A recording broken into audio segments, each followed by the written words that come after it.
Nós paramos no versículo 43, mas eu vou ler o trecho todo de novo hoje, 42 a 47, do capítulo 2 de Atos, e nós vamos pensar hoje na segunda parte desse trecho, dessa perícope, de 44 a 47. Mas vamos ler o trecho todo. E perseveravam na doutrina dos apóstolos e na comunhão, no partir do pão e nas orações. Em cada alma havia temor, e muitos prodígios e sinais eram feitos por meio dos apóstolos.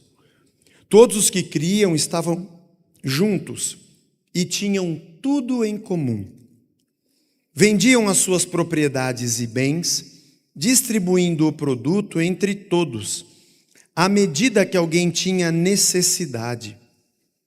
Diariamente perseveravam unânimes no templo, partiam pão de casa em casa e tomavam suas refeições com alegria e singeleza de coração, louvando a Deus, contando com a simpatia de todo o povo. Enquanto isso, o Senhor lhes acrescentava dia a dia os que iam sendo salvos. Essa é a comunidade que foi se formando em torno do Evangelho de Cristo. Uma comunidade que foi se formando em torno da mesa do Cordeiro. O que para você chama a atenção como um milagre? O que desperta a sua atenção e te atrai? Eu sei que nós paramos no final do ano, tivemos Natal, Ano Novo, uma pequena série de estudos, janeiro até a Páscoa tivemos também outra série, mas voltamos agora, meu caro amigo, parte 2, mas eu quero refrescar a sua memória para nós pensarmos sobre os últimos eventos narrados por Lucas no Evangelho e os primeiros em Atos, como se nós pudéssemos juntar os dois rolos que Lucas escreveu para Teófilo e nós olhássemos as últimas narrativas, os últimos acontecimentos. Vamos lá. Como é que encerra o capítulo 22, 23 e 24 de Lucas, do Evangelho? Lucas está contando para Teófilo sobre a prisão de Jesus, o Getsêmani. Lucas está contando para Teófilo sobre o julgamento de Jesus, sobre o interrogatório e sobre como Jesus não negou a sua posição de filho de Deus, apesar de poder fazer isso se quisesse. Mas não é o caso, porque ele nem queria. Ele veio para se entregar, ele veio para morrer. E mesmo no interrogatório que ele poderia se safar dizendo, olha, eu não quero o lugar de César, eu não quero o lugar do sumo sacerdote, ele não fez. Ele se entrega, vai à cruz, morre, mas aí Lucas narra o milagre da ressurreição no terceiro dia. Fato que nos espanta, volta à vida, aparece para as mulheres no túmulo, elas não acreditam, vão contar para os discípulos. Jesus some e depois aparece no caminho para a cidade de Emaús, para dois discípulos de Jesus.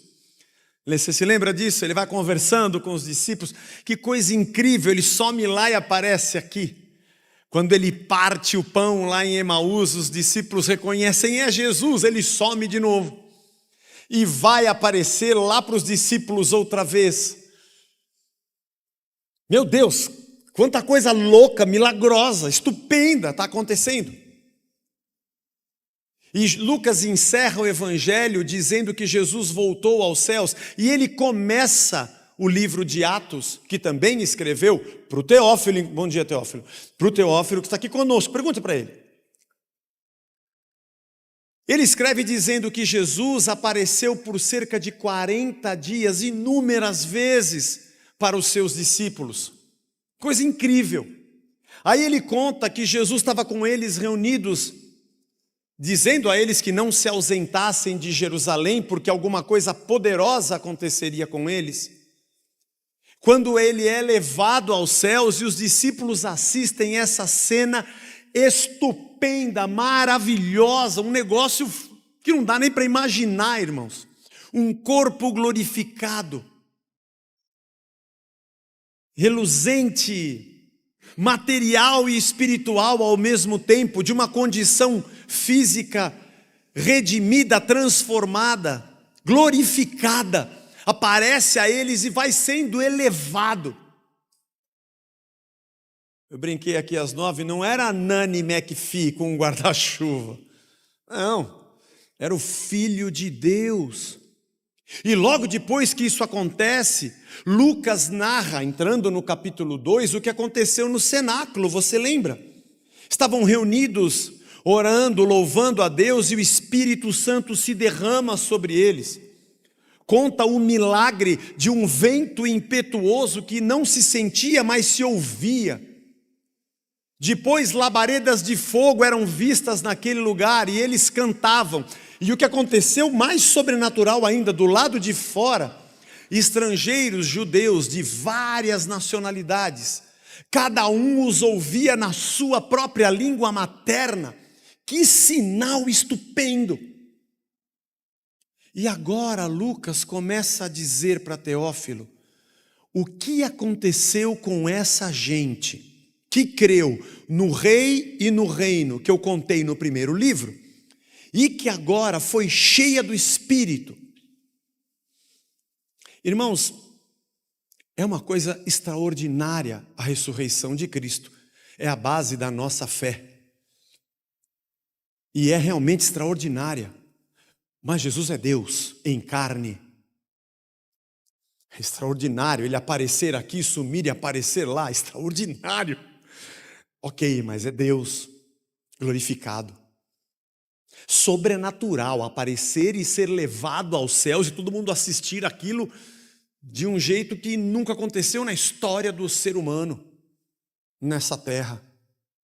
É o Filho de Deus. Extraordinário estarem reunidos num lugar e ouvir o barulho de um vento e não tem vento. E alguns verem labaredas de fogo dentro de um lugar enquanto eles estavam ali cantando e adorando e fazendo orações. Extraordinário os estrangeiros ouvirem na sua própria língua, que coisa louca! Tudo isso foi feito por Deus e pelo seu Espírito.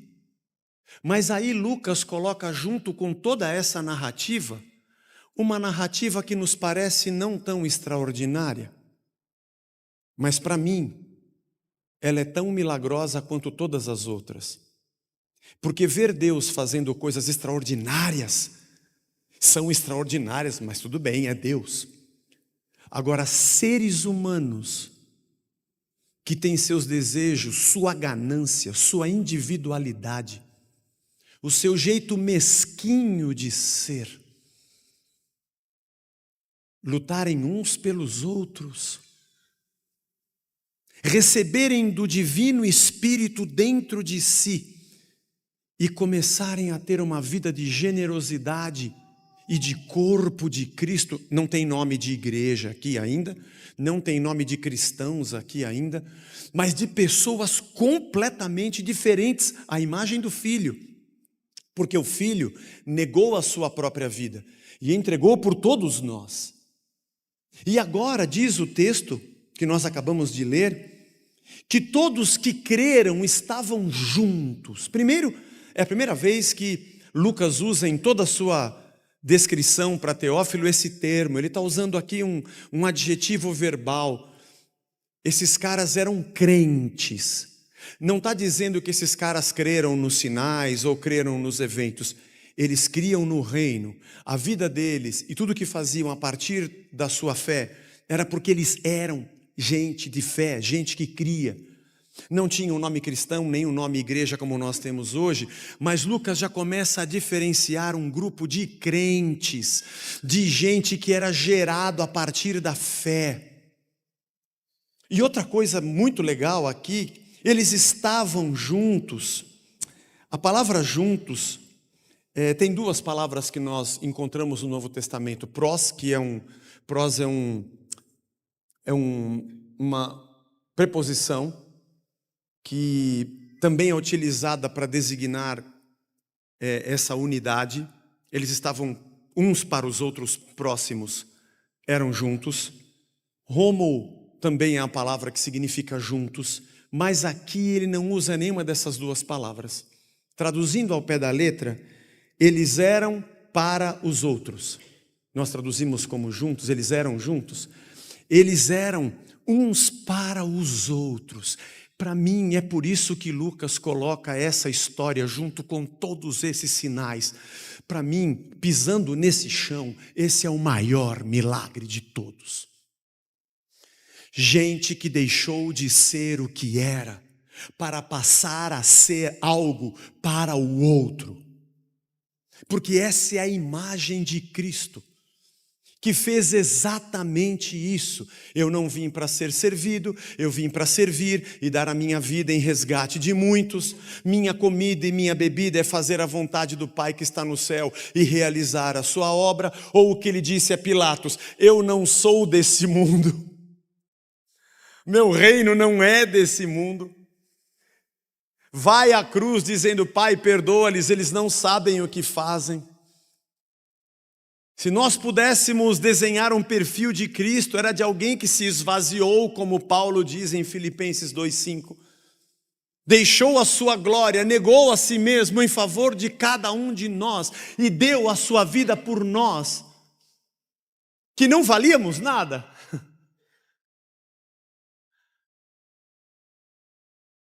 Demonstrando todo o seu amor, como Paulo diz em Efésios. É provável que por um justo alguém ouse morrer, mas Deus prova o seu amor por nós no fato de Cristo ter morrido por nós, sendo nós pecadores, sem valor. E aqui um milagre acontece, porque essas pessoas cheias do Espírito começam a centrar a sua existência no próximo e viviam para o outro. Isso é igreja. Isso é igreja. Você está entendendo, Teófilo? Que loucura! Isso aqui é um milagre. Acho que Teófilo, quando vê o que aconteceu no Monte das Oliveiras, a ascensão de Jesus, a descida do Espírito no dia de Pentecostes, quer ver um sinal maior, Teófilo? O que Deus fez de sinal naquele dia foi muito incrível. Mas olha o que se tornou palpável agora na vida desses caras. Porque se tudo aquilo aconteceu só para os estrangeiros verem um fenômeno e morresse ali, ia ser só um dia para contar um sinal. Mas isso se tornou vida dentro deles. E cada um desses 120, agora 3.000, começavam a viver comunitariamente. Não tinha placa, não era igreja. Eles se reuniam no templo ainda, diz o texto. Eles iam se encontrar no templo. Partiam o pão de casa em casa. Não tinha a ver com uma regra de uma religião. Não tinha a ver com uma doutrina de como viver a vida cristã. Não tinha uma doutrina ou um sistema de grupos de comunhão, nada contra. Era muito voluntário, natural, generoso e espiritual, de cada um ter a sua vida centrada no outro. Eu acho que talvez num mundo tão individualizado ou individualista como hoje, onde todo mundo quer que o mundo seja customizado para o seu prazer, onde tudo acontece centrado em mim, e eu quero que tudo me agrade, acho que o segredo de tanta enfermidade, vazio, de tantas depressões das mais diferentes vertentes, de tanta angústia, está exatamente no fato de que o homem, sem perceber, está negando a razão da sua existência, que não é a si próprio, mas ao outro. Aliás, o termo uns para os outros, ou uns com os outros, ou uns aos outros, nós vamos encontrar inúmeras vezes nas cartas de Paulo e no Novo Testamento. Orar uns pelos outros, carregar as cargas uns dos outros, amar uns aos outros, perdoar uns aos outros, ensinar uns aos outros. Você vai encontrar uns aos outros varrendo o Novo Testamento. Esse é o grande milagre de tudo isso. A morte e a ressurreição, a aparição, a ascensão e a descida do Espírito desemboca aonde? Faz sentido por quê? Para transformarmos-nos numa religião que tem para contar um monte de sinais do passado? Ou para demonstrar efeitos no presente, de dentro para fora? Esse é um grande milagre. O texto também diz que eles vendiam as suas propriedades e bens, distribuindo o produto entre todos, na medida que alguém tinha ou tivesse necessidade. Eu acho isso aqui fantástico. Como eu disse domingo passado, essa igreja nascente de Atos não é um modelinho a ser copiado, é uma essência a ser percebida. Eles estavam sob o domínio dos romanos, eles não tinham mais a sua nação, não eram governados pelas suas leis, pelas leis de Roma, isso sim. Pagavam imposto a Roma, não tinham governantes judeus, eles tinham o procônsul, eles tinham o Pilatos, e lá em Roma tinha o César, e tinha o exército de Roma espalhado pela cidade. Eles eram dominados e subjugados ao Império Romano, dependiam de tudo aquilo.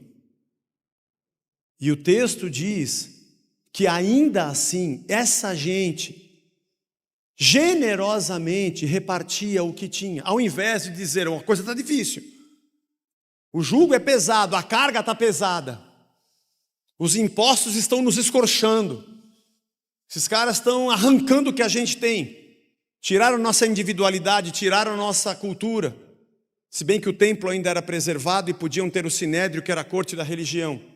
Mas tomaram nossas terras, cobram o nosso imposto, colocaram um outro governo, isso já fazia tempo. Esse jugo veio desde a Babilônia, passou pelos medos, pelos persas, pela Grécia e agora por Roma. Eles já estavam assim há mais de 500 anos, se for pegar o período ainda de Israel, quase 800 anos que esses caras, que o povo judeu estava ali subjugado a outros impérios. O mais natural era dizer, eu preciso livrar a minha. Graças a Deus que eu tenho uma casa. Ainda bem que eu ainda tenho alguma coisa no meio de tudo isso. No mundo que a gente vive hoje, isso seria o mais normal. Salve-se quem puder. Primeiro eu vou colocar o oxigênio em mim e depois eu ajudo alguém se der alguma coisa, se der tempo. Mas essa gente, no meio desse cenário, debaixo desse subjugo todo, eles decidiram que iam repartir. O interessante é que não tinha uma regra. Atenção, agora você virou cristão? Não tinha isso. Agora você é da nossa igreja? Também não tinha igreja. Agora você tem a nossa doutrina? Também Jesus não ensinou essa doutrina. Não era uma regra. Livremente eles disseram, eu acho que eu vou vender isso aqui que eu tenho e vou ajudar aquela pessoa ali. Não era uma regrinha, todo mundo faz isso para a gente juntar tudo. Não, também não era. Porque diz o texto de maneira muito detalhada, Lucas diz, na medida que alguém tinha necessidade. Dia que precisava muito, eles se moviam muito. Dia que precisava pouco, eles se moviam pouco. O dia que não precisava, eles não faziam nada. Porque era na medida da necessidade. Não havia alguém por trás manipulando um sistema arrecadatório, dizendo que era para ajudar os outros enquanto ajudava a si próprio. Partia do próprio povo. Isso para mim é um milagre. Por isso aqui não é um sistema a ser copiado, é uma essência a ser percebida, de que a minha vida está centrada no outro, e de que aquilo que eu possuo não é propriamente meu, é uma graça e uma dádiva. Por isso que a gente ora, o pão nosso de cada dia nos dai hoje, porque eu tenho consciência que o pão que cai na minha mesa nunca será somente meu, sempre será nosso. Porque a minha vida está centrada no outro. E na medida da necessidade, eu sempre estou pronto. Essa é a essência dessa igreja, que eram uns para os outros. Para mim, isso aqui é um grande milagre. Mas um grande milagre. Porque ver línguas de fogo e perceber que o estrangeiro está entendendo o que o outro estrangeiro está dizendo é espantoso, mas até aqui é o Espírito Santo que está agindo. Agora aqui é gente de carne e osso que se permitiu ser transformada na sua ganância e na sua individualidade. Isso é igreja. À medida que alguém tinha necessidade. Era um cuidado extremo com o próximo, cheio de liberalidade, de uns para com os outros. A religião defende a ideia, ou pelo menos parte dela, para não sermos injustos, defende a ideia de que a igreja é uma fonte de bênçãos e prosperidade. E de acordo com o seu investimento de fé, você adquire mais bênçãos e mais prosperidade. E essas bênçãos são uma força propulsora para a prática de fé. Fiéis fazem o que fazem com os olhos nas bênçãos. Eu já ouvi gente, por outro lado, dizendo que esse texto que diz que eles tinham tudo em comum é uma alusão a um movimento marxista-comunista, porque tudo eles tinham em comum, na ideia de que a igreja nascente valida as ideias comunistas ou marxistas, porque tudo lhes era comum. Mas eles se esquecem que no comunismo o Estado é o mediador da partilha. Há um Estado e uma força, geralmente totalitária, que obriga todos a repartir. E eles têm que fazer o que fazem com os olhos no Estado. Tem gente que defende isso dizendo que não, que já que Deus promete ao seu povo uma terra, e isso é propriedade privada, e já que diz que o povo iria perseverar e prosperar e ter o melhor na sua terra, acham que na verdade é o contrário, de que as escrituras são validadoras do capitalismo, onde a liberdade de ter e conquistar é a solução da sociedade. Eles só se esquecem que no capitalismo o capital é mediador e a força propulsora das relações é o dinheiro, que impulsiona tudo que se faz. Eles fazem o que fazem com o olho no dinheiro. O reino de Deus não necessita da paixão por bênçãos e conquistas, nem da militância ao Estado e nem o amor ao dinheiro para estabelecer a sua justiça. O Evangelho não é comunista, nem capitalista e nem um avarento espiritualista. O Evangelho é o Evangelho do reino de Deus. Ele é o poder de Deus que enche seres humanos que venceram a si próprios a sua sede por poder, dinheiro, a sede por conquistas e se entregaram uns aos outros. Fazem o que fazem por terem o mesmo espírito que estava em Cristo Jesus, sem a mediação do Estado, sem a mediação do dinheiro e sem a sede por bênçãos e conquistas. Eles repartem generosamente. Isso aqui é um milagre, um movimento autônomo e autômato, de gente que faz o que faz porque é movido pelo Espírito. Eles não têm os olhos no dinheiro, nem no Estado, nem nas bênçãos. Eles têm um olho em Cristo e o outro no próximo. Não são intimidados pelas ameaças de um Estado comunista, nem são cooptados por um mercado capitalista e nem são enfeitiçados por uma religião materialista. Eles fazem o que fazem porque nasceram de novo. Eles fazem o que fazem porque são um novo povo, de um novo reino, de um novo mundo, com uma nova mentalidade e com um novo coração. Eles não pertencem a este mundo. Na medida da necessidade, eles se movimentam livremente. Essa descrição de Lucas a Teófilo é muito elucidativa para nós. A gente vive pisando nesse chão, sendo bombardeado por essas categorias de solvência para a raça humana. Mas enquanto os nossos pés pisam no chão, a nossa cabeça está em outro reino, gira numa outra lógica. Esse é o grande conflito que nós temos, de estarmos aqui, mas não sermos mais daqui. A gente fala de amor, e as pessoas desse mundo também falam, só que a gente fala do amor de Deus e não do amor desse mundo. A gente fala de bem-estar, e as pessoas também falam, mas elas falam com outros pressupostos. O nosso pressuposto é o reino, a cruz.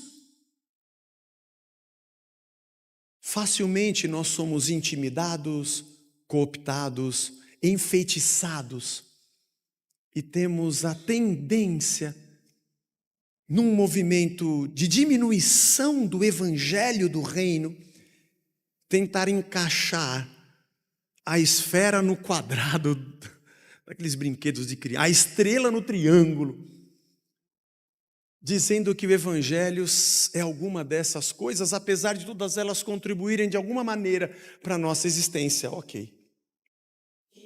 Mas o reino é o reino, é de uma outra esfera e de uma outra abrangência.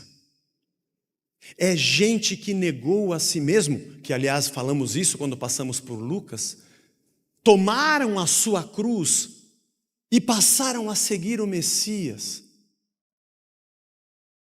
equilibrando o amor a si mesmo com o amor ao outro e o amor a Deus, constrangidos como pecadores por receberem tamanha dádiva de salvação, se sentindo devedores uns dos outros e repartindo na medida do sopro do Espírito Santo de Deus. Só que é um fenômeno sobrenatural. Eu já falei aqui uma vez que uma das coisas que eu fico assim abismado é com os cardumes de peixe. Você já deve ter visto pela internet. Às vezes passa uma orca ou um tubarão no meio de um cardume e os peixes eles abrem juntos. Eu não sei quem é o chefe do cardume. Se tem alguém com um apito dizendo, agora, todo mundo mexe. É uma coisa muito... Já perceberam, irmão? Isso aqui é mistério. O cardume é mistério. Eles vêm nadando e de repente todos eles viram como se fosse um único organismo, como se fosse um único corpo, parece uma mancha, mas eles se movem juntos. Mas quem é o cara que fala, avisa a fileira de trás, estão indo para o lado errado? Não tem. É um mistério, irmão, é um instinto coletivo que os unifica como um, sendo muitos. E quando a gente olha, apesar de muitos, eles são um só. Eu imagino a igreja como gente cheia do mesmo Espírito, que apesar de termos um prédio e uma doutrina, o que nos move nas nossas direções é o sopro verdadeiro do Espírito, de gente arrependida de verdade, que negou a si mesmo de verdade, que tem uma nova mentalidade, a mente de Cristo e um novo coração, e uma entrega uns aos outros, e que não fazem contas segundo as categorias de pensamento dessa terra, mas segundo a cruz de Cristo. Só que é um fenômeno. E ouso dizer a você que a gente está muito longe disso daqui. A religião nos individualizou, materializou, robotizou, sistematizou e nos disse, você agora está abençoado. Eles nos compraram, fizeram uma lavagem cerebral. Essas realidades nos engoliram, nos mastigaram. Sem perceber, a gente vira massa de manobra, militantes, e nos esquecemos de onde parte o impulso que nos fala: vá, reparta, ame, doe, perdoe, abrace, exorte, ensine, admoeste, incentive. E esse movimento de todo o corpo é harmônico, porque afinal de contas, todos eles são parte de um corpo, mas só há um cabeça, que é Cristo. É quando nós temos dois cristãos que estão discordando em alguma coisa, nesse sentido, geralmente é porque os dois devem estar sem impulsos do Cristo. Era para estar se movimentando sem pensar na mesma direção. Se é o mesmo Espírito de Cristo que em nós habita. Sabe uma coisa interessante nesse texto de Lucas? Se talvez fosse escrito por outra pessoa nos dias de hoje, imediatamente após ele dizer que eles repartiam o que tinham e ajudavam a igreja, porque é assim que seria interpretado hoje, imediatamente depois haveria uma lista de milagres das pessoas que doaram. Veja o irmão Isaquinho, ele vendeu sua propriedade e ajudou aquelas famílias, ele prosperou, comprou uma casa nova, olha a capa dele, ele tinha um jegue só, agora tem 2. Não há nenhum relato de milagres de prosperidade aqui, de resultados. Não há nenhum que coloca o enfoque do movimento dessa igreja nascente no resultado que foi obtido para o benefício individual de alguém. Lucas apresenta o milagre sem falar de testemunhos, porque o milagre já é o movimento generoso do povo.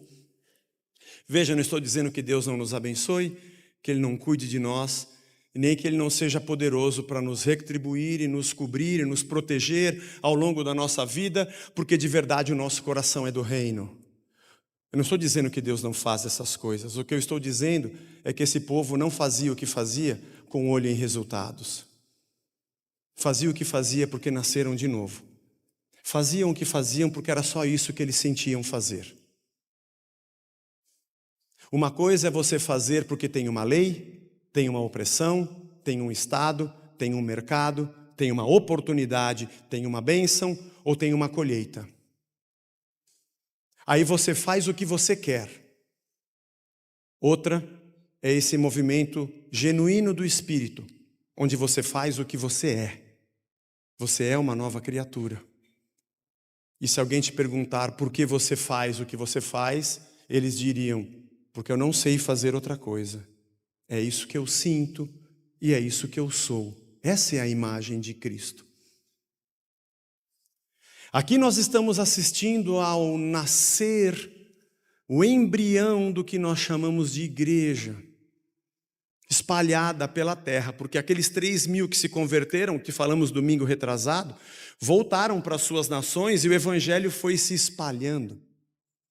Li um comentarista dizendo que naquele período do Império Romano, com tanta perseguição que houve com os cristãos, e nós vamos ver um pouco mais adiante na narrativa de Lucas aqui em Atos, um dos motivos da igreja se manter viva era a generosidade. Através dela eles passaram por muitas situações difíceis. Aliás, quando nós estudamos 1 Coríntios, alguns anos atrás aqui, Paulo estava tratando de uma arrecadação, de uma coleta das igrejas da Macedônia e de Corinto, e também da Ásia, para que levassem para Jerusalém, para que ajudassem os irmãos de Jerusalém. Porque havia muita pobreza e muita fome em Jerusalém, como acontece nas grandes cidades, com a diferença de que Corinto, Éfeso, era um polo de muito comércio. Jerusalém não era, tinha a importância da capital. Mas a cidade não oferecia tantos negócios como Corinto, por exemplo, que era um lugar marcado pelo comércio, pela movimentação, como também foi a cidade de Éfeso. Filipos também tinha o seu comércio. Havia fome em Jerusalém. Esses caras que repartiram tinham o mesmo movimento do Espírito, sem ninguém pedir, sem ninguém obrigar, sem um sistema, pensando cada caso um caso, em cada necessidade mais ou menos, nenhuma ou muita. Isso é muito discernimento. é muita submissão a Deus, é muito ouvido ligado na voz do Espírito e muito menos na calculadora. Não é uma obrigação de se desfazer do que tem, é uma disposição diante da necessidade de quem não tem. Você é muito mais evidente na sua fé através das coisas que você faz em favor do outro do que através daquilo que você ajunta em favor próprio. Infelizmente, muitas pessoas hoje querem medir a tua espiritualidade de acordo com as conquistas e posses que você conquistou, e não de acordo com a generosidade através da qual você repartiu. É uma pena, porque Jesus deixou de lado a sua glória em favor de cada um de nós, e nós deveríamos ser a imagem de Cristo. Diz o texto que eles partiam o pão de casa em casa, já que era na medida da necessidade. Quem é? É o João. Ai, caramba, ele não avisou que vinha, a gente não tem nada, nem um copo d'água. Oi, João. Estamos aqui com a sacola, ficamos sabendo que vocês não têm nada. Está aqui, ó. Isso aqui é uma pizza que a gente comprou, que dá para você pôr no forno e já fazer agora. Tem uma coca geladinha para a gente já abrir aqui. É 0, tá? Antes que alguém fale. Tem uma água diet também ali. Vocês compraram até Danoninho? Eu sei que as crianças gostam. Meu Deus, quem falou para vocês? Quem foi que doou? Tranquilo. O que a mão direita faz, a esquerda não sabe. Mas isso não era só pela necessidade, era em tudo. A graça da comunidade estava em compartilhar a vida uns com os outros. Devia ter gente amargurada com sua casa, com o seu casamento, com o seu filho, e tinha sempre alguém ao lado dizendo: calma, eu estou aqui com você, vamos orar junto. Eu passei por isso. Era repartir a vida, era fortalecer uns aos outros. E eles faziam isso não por obrigação, porque diz o texto que era com alegria e simplicidade e humildade. Não era para alguém chegar: se você cresce na campanha que eu crio, né? Eu fui abençoado, você não. Mas tá bom, vou repartir um pouco do meu milagre com você. Era com humildade. Acho que quem é? É o João. Caramba, a gente não tem nada em casa. Quando abre a porta ele fala: vocês por favor poderiam, vocês não se incomodariam se a gente pudesse entregar algumas coisas que nós juntamos com você? Não queria que vocês pensassem em nada. Pelo amor de Deus, entra. Que tipo de gente é esse que se esvazia da sua ganância, do seu narizão empinado? Que tipo de gente é esse que não é pegajosa, chata de galocha?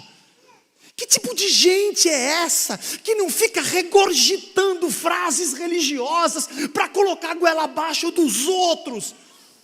Que tipo de gente é essa que não fica enchendo o saco para você apoiar esse ou aquele? É gente do Espírito, é gente de Deus. É gente livre das amarras. Apesar da opressão dos romanos, são libertos no Espírito. Que nome nós daríamos a isso? Não tinha nome aqui. Igreja. Igreja. O quanto nós estamos longe disso aqui. O quanto nós estamos distantes dessa essência.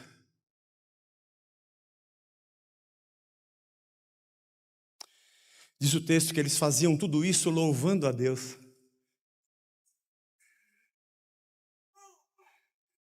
Não faziam isso aqui reclamando. Não faziam isso aqui com pesar. Ai, que droga, eu vou ter que repartir. Eu tenho tão pouco, mas o pastor mandou, mas não faz, deixa ele para lá. Mas ele falou que as pragas do Apocalipse vêm na minha cabeça se eu não fizer. As 7 taças da ira vão cair na minha nuca. Faziam louvando a Deus, agradecendo pela oportunidade de serem a imagem do Messias. E diz o texto que eles contavam com a simpatia do povo. Gente que não estava nessa comunidade, falava: "Senhor, o que aconteceu com aqueles caras? Aqueles galileus que estavam aqui? Eles continuam por aí pela cidade, vão morrer de fome. Não tem trabalho aqui para todo mundo. Não, você não sabe o que está acontecendo." Eles se ajuntam, eles se socorrem, eles amam, eles repartem, eles ensinam, eles se admoestam, se exortam, eles se apoiam. Mas quem é o chefe deles? Não tem um chefe assim. Tem os 12, mas parece que não é eles que ficam mandando, não tem uma regra. Não acredito que eles fazem isso assim do nada. Do nada. E eles são tudo muito igual. Eu queria fazer parte desse grupo. Ali tem muita vida, tem muita verdade, tem muita honestidade, tem muita simplicidade, tem muita humildade, tem verdade, tem olho no olho, tem coração, tem gente de carne e osso. Eu me sinto tranquilo ali no meio, porque eu estou como se estivesse no meio da minha família, parece que é uma família. E mesmo quando alguém tropeça, erra, eles têm, ao mesmo tempo que eles têm ensino, eles têm misericórdia. Ao mesmo tempo que eles admoestam, eles têm graça. O que esses caras têm? E diz o texto que Deus ia acrescentando a cada dia os que iam sendo salvos. Nós fizemos 13 anos de igreja. E você que está desde o começo sabe que a gente nunca teve um projeto de evangelismo.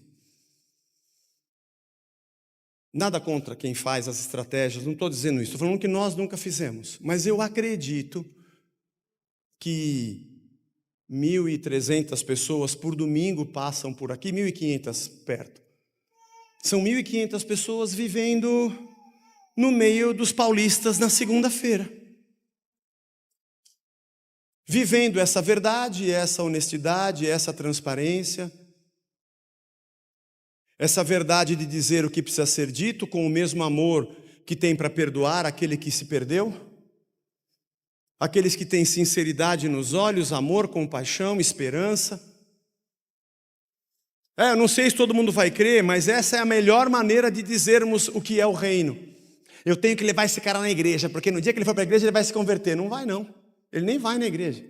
Se você que é parte dela não vive diante dele 8 horas por dia no escritório aquilo que Cristo mandou, você quer que ele venha para cá para enxergar o que ele não viu em você? Qual a lógica disso? Devia ser o contrário. Ele devia falar: "Cara, muito legal, você é um cara super gente boa, a gente fez amizade, você me ajudou. O meu mês continuou e o salário acabou e você foi a primeira pessoa que me ajudou, e você nem me conhecia, a gente é companheiro aqui. Eu queria ir no lugar de onde você vem. Leve-me ao seu líder." Era isso que acontecia. Paulo diz que nós resplandecemos nesse mundo como luzeiros no meio das trevas. Eu acredito muito na igreja, que é igreja, em qualquer lugar que ela esteja. Até rimou. E que nós nos movimentamos do mesmo jeito no mundo em trevas. Alguns vão nos perseguir e não vão entender. Outros vão compreender e vão crer. Mas a verdade é que nós fazemos o que fazemos porque somos o que somos. Porque fomos abraçados pela ressurreição. Constrangidos pelo amor. E o amor só me constrange porque ele me mostra que eu sou pecador. Porque se o amor não dissesse que eu sou pecador e só me abraçasse, ele passaria a mão na minha cabeça para que eu continuasse achando que eu estou correto no meu pecado e que Deus ama o meu pecado. Louco isso, né? O amor me diz a verdade que eu preciso ouvir e me atrai. Como Agostinho, numa de suas frases, ele diz: "Feriste-me com a tua palavra, Senhor, por isso eu te amei."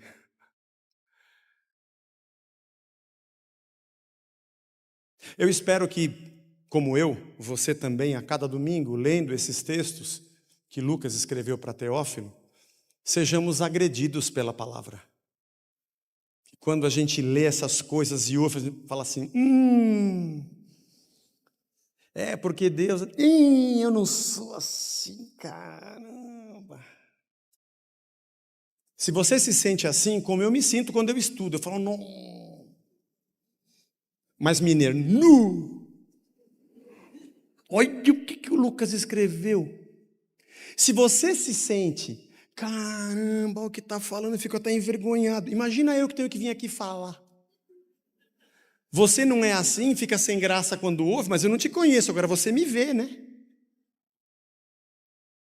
O Zé está falando esses negócios aí, mas ele não é assim. Você está certo, você está certo.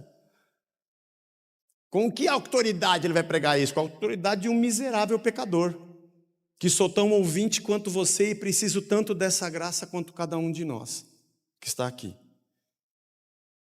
Mas se você se sente assim agredido pela palavra, e o mais engraçado, você ainda volta no outro domingo. Não tem ninguém aqui insuflando bênção para você e você ainda volta, tem alguma coisa do Espírito Santo acontecendo com a gente. Ele está nos amassando e puxando. Ele está comprimindo e expandindo. Ele está podando e colhendo. Ele está ensinando e lapidando. Tem dia que é uma chinelada e tem dia que é um bombonzinho. Mas Ele está nos formando a imagem do Filho, para que o melhor que nós tenhamos a oferecer ao mundo, cada vez tem menos do que nós somos. Quanto menos o que eu ofereço tiver as minhas qualidades e mais as de Cristo, mais esse mundo vai conhecer quem é Jesus. Teófilo, vai vendo. Tem mais, viu, irmão? Vai vendo o que aconteceu com esse povo que creu naquele rei, naquele reino, e que foi cheio do Espírito, do jeito que eu te falei lá em Pentecostes. Vai vendo o que aconteceu com essa galera. Já que você está me perguntando, e Teófilo deve ter conhecido a Cristo 20 e poucos anos, 30 anos depois dos acontecimentos da ressurreição, que é mais ou menos a data onde Lucas escreveu para ele, meados dos anos 60, talvez. Há quem diga que isso é mais próximo do ano 70, a gente não sabe. Esse lugar que você está frequentando, que esses caras, começou assim, ó. Eu estou indo num grupo aqui, estou tentando entender, ele era grego, né? Conhecendo a Jesus, então eu te contar como é que tudo isso aqui começou. Ele começa lá no nascimento de Jesus, escreve o primeiro livro. Agora vai falando da igreja e diz, é isso aqui, ó. Aquilo deu nisso. Deus nos abençoe. Que aquilo dê nisso. E isso aqui seja de verdade a imagem de Cristo. Vou encerrar dizendo que é muito prazeroso como pastor e pregador, quando alguém diz assim, estou vindo aqui porque eu estou gostando de assistir aqui as reuniões. Poxa, que bom. Estou entendendo as pregações, isso é um elogio, estou sendo claro, que bom.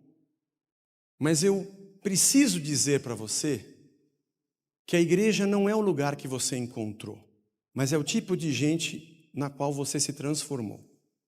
Tudo começa com o fato, gostei da pregação, é confortável, tem um lanchinho, a música é boa, estou gostando daqui. Isso é meio movimento de consumidor, sabe? Tudo bem, a luz é boa, estou gostando, vou ficar, tem mesa para 4? É assim. Isso é clientelismo. Mas tudo bem, pode ser que começou assim, mas acorde que Igreja de Cristo não tem nada a ver com isso. Olha como começou. É o tipo de gente que nós somos. Não é o quanto me servem que eu gosto, é o quanto eu posso servir. Não é centrado na minha satisfação, mas em ser uma satisfação para o reino e para alguém. Isso é a Igreja de Jesus Cristo. Deus nos abençoe. Que a nossa oração hoje possa ser, Senhor, me ajuda a chegar mais perto. Não é uma formulinha, é uma essência. Eu preciso mais do Teu Espírito. Preciso negar um pouco mais de mim mesmo, para ser mais a imagem do Filho. Vamos ficar de pé, vamos orar. Senhor Jesus, somos gratos pela Tua palavra, gratos pelo Teu Espírito. Eu confesso, Senhor, que muitas vezes eu fui bem diferente disso aqui. E acho que meus irmãos aqui também estão orando como eu, Senhor. A gente faz contas segundo a ótica do mercado que a gente vive. Fazemos pré-julgamentos. Nos esquecemos da Tua misericórdia. Centramos a nossa vida em nós mesmos e não no outro. Procuramos justificar nossas posições terrenas, distorcendo o Teu Evangelho, e não o contrário. Deveríamos amassar quem somos para que o Teu Evangelho nos encha. Nos ajuda, Senhor. Nós nos arrependemos nessa manhã, mas nós Te amamos. É por isso que a gente está aqui orando, por entender na Tua palavra que nós precisamos mais de Ti. Nos ajuda, Senhor, porque a tensão que nós vivemos, ela é muito grande. Vivemos uma vida terrena, num mundo terreno, materialista, e as discussões sobre a vida ocorrem em eixos que não são os nossos. As soluções apresentadas para a humanidade também vão nas direções que a gente não está. Somos chamados e convocados a darmos respostas dentro dessas categorias terrenas e precisamos muito da Tua sabedoria, porque nós não somos desse mundo, apesar de amarmos as pessoas e sermos testemunhas de um novo mundo que vem a partir dos céus. Deus nos dá muita sabedoria,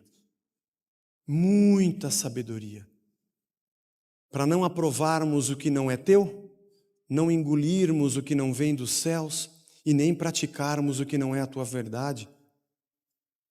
Nos ajuda, Senhor. Nos perdoa pelos nossos desvios, mas o Espírito que encheu o cenáculo é o mesmo que está aqui conosco. É o Teu mesmo Espírito que nos enche, Senhor. Por isso nós queremos negar a nós mesmos e nossas ideias e deixarmos que o Senhor nos encha. Esse é um movimento quase impossível, Senhor, porque o Teu reino não é harmonizável com essa terra.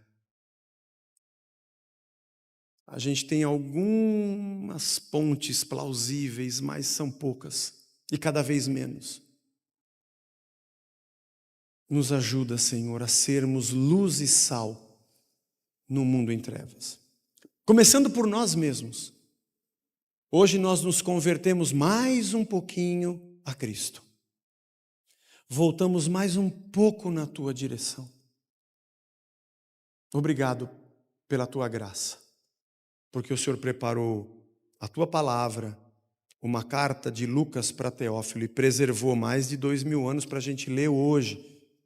E nessa manhã, ela mexer tanto com o nosso coração. Só podemos entender que é o Teu Espírito falando com a gente. Molda-nos na imagem do Filho, Espírito Santo de Deus. Abençoa a nossa semana, que a gente possa viver um pouco diferente essa semana. Guarda-nos, traz a gente de volta no próximo domingo, debaixo da Tua proteção. Nos ajuda a sermos a Tua igreja, que anuncia o Teu reino nesse mundo. Essa é a nossa petição, em nome de Jesus. Amém. Amém. Glória a Deus. Deus nos abençoe. Você que nos assistiu, muito obrigado. Dê um abraço no seu irmão. Uma boa semana, até domingo que vem.